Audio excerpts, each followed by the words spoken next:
أعوذ بالله من الشيطان الرجيم.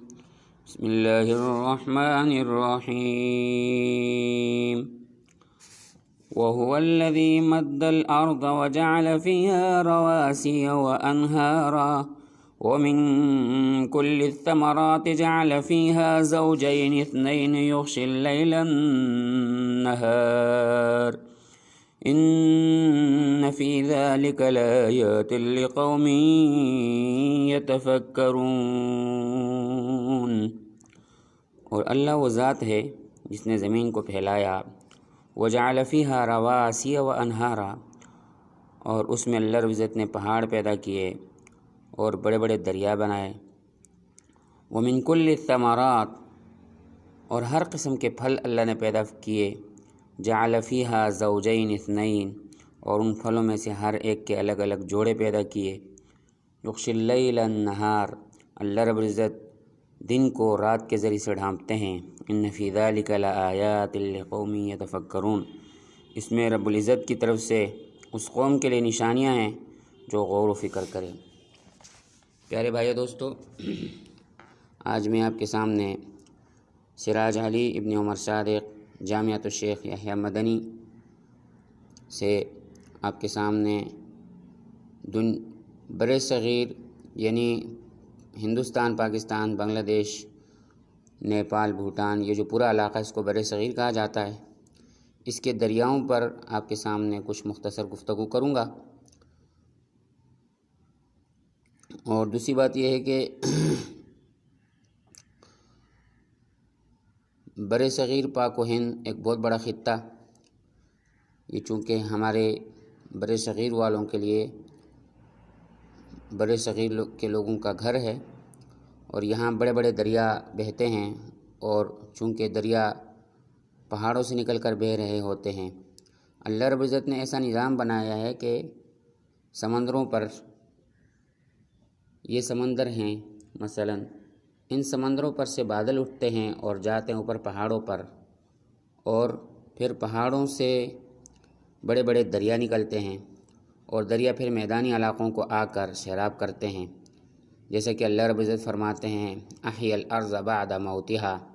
کہ زمین کو ہم زندہ کرتے ہیں اس کے مرنے کے بعد، اور وجعلنا من الماء کل شیء حی، اور اللہ نے ہر زندہ چیز کو پانی سے پیدا فرمایا، لہٰذا پانی ہماری بنیادی ضروریات میں سے ہے۔ اللہ رب العزت نے بر صغیر پاک و ہند اس خطے کو ایسا بنایا ہے کہ یہاں دریاؤں کا ایک زبردست جال بچھا دیا ہے۔ یہ تو میں آپ کے سامنے بڑے دریاؤں کا ذکر کروں گا، ورنہ چھوٹے چھوٹے دریا اگر ملا دیے جائیں تو سینکڑوں میں ہیں، اور یہ ایک وسیع و عریض رقبہ جس پر دریاؤں کا ایک زبردست نظام اللہ عزت نے قائم کیا، اور گویا کہ دریاؤں کی ایک چین قائم کر دی ہے۔ اس نقشے میں آپ دیکھ سکتے ہیں۔ سب سے پہلے ایک تمام حضرات سے یہ گزارش ہے، بھائیو دوستوں سے، کہ میرے چینل کو سبسکرائب بھی کریں اور ساتھ میں بیل آئیکن کو بھی دبائیں،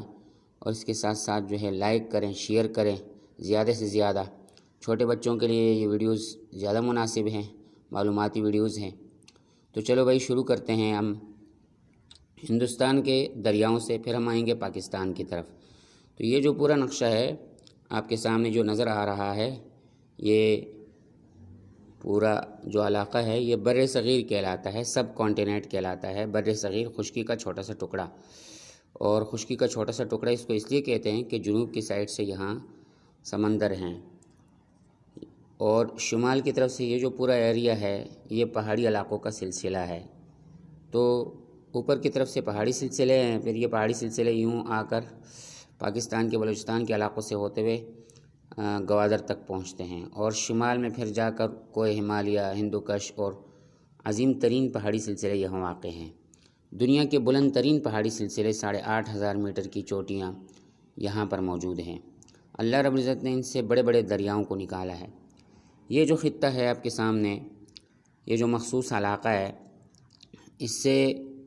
ہمارے پاکستان اور ہندوستان کے بڑے بڑے دریا نکلتے ہیں، اور آگے چل کر جو ہے وہ میدان میں نیچے نشیبی علاقوں میں، نچلے علاقوں میں جا کر میدانوں کو سیراب کرتے ہیں، اور اس سے پھر جو ہے گویا کہ سرسبز و شادابی آتی ہے۔ تو چلو ہم شروع کرتے ہیں۔ سب سے پہلے دریائے گنگا یہ آپ کے سامنے نظر آ رہی ہے، دریائے گنگا یہ جو ہے یہ دریائے گنگا ہے، اور ساتھ میں دریائے یمنا ہے۔ یمنا اور گنگا یہاں جا کر ایک ساتھ مل جاتے ہیں، اور پھر آگے چل کر یہ دریائیں دونوں پھر خلیج بنگال میں گرتی ہے۔ یہاں سے یہ جا کر پھر دو حصوں میں بٹ جاتا ہے، ایک حصہ بنگلہ دیش کی طرف اور دوسرا جو ہے نیچے خلیج بنگال میں، دونوں جا کے گرتے ہیں۔ تو یہ تو دریائے گنگا تھا۔ اور اسی طرح بر صغیر میں ایک دوسرا دریا ہندوستان کے دریاؤں میں سے ایک دریا جو ہے یہ دریائے نرمدا ہے، جو کہ جس کا بہاؤ مغرب سے مشرق کی طرف ہے، اور یہ ان علاقوں سے بہتے ہوئے نرمدا یہاں پر آ کر گجرات کے قریب جو ہے وہ سمندر میں گرتا ہے۔ اسی طرح ان دریاؤں میں سے ایک دریا مہاندی بھی ہے، اور مہاندی جو ہے وہ اس علاقے میں جو ہے بہہ کر خلیج بنگال میں آ کر گر رہا ہے۔ اس کے ساتھ ساتھ جو ہے ایک دریا یہاں پر جنوب کی سائڈ پر دوسرا دریا ہے ہندوستان کے دریاؤں میں سے، اور وہ دریائے تاپی کہلاتا ہے۔ یہ دریائے تاپی ہے، اور اسی طرح یہ دریائے گودواری ہے، اور یہ دریائے کرشنا ہے جو یہاں سے بہہ کر خلیج بنگال میں گر رہا ہے۔ اسی طرح جو ہے جنوب میں دریائے کاویری ہے، یہ بھی مشرق سے نکلتا ہے اور مغرب سے نکلتا ہے اور مشرق کی طرف بہتے ہوئے خلیج بنگال میں گرتا ہے۔ تو یہ تو ہندوستان کے دریا ہو گئے۔ ہندوستان کا ایک دوسرا دریا ہے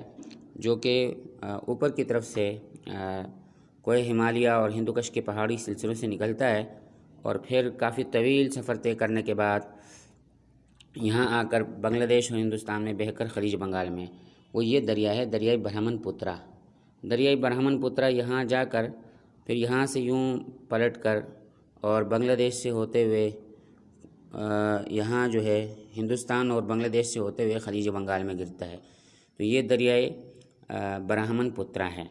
اور یہ بھی بہت بڑا طویل ترین سلسلہ، کچھ چائنا میں بہتا ہے، پھر آ کر ہندوستان میں، پھر بنگلہ دیش میں، اور آخرکار